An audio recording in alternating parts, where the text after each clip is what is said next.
Day 2 of the mobile home countertop. Got the second, well actually third coat on here.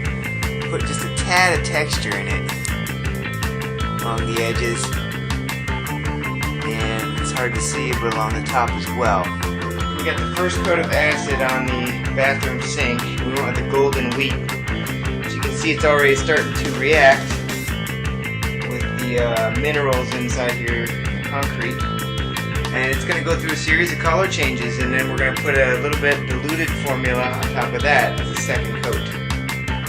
Alright, so this is the kitchen. Starting to get some reaction out of the acid. Still going to do another coat, but it's looking really nice.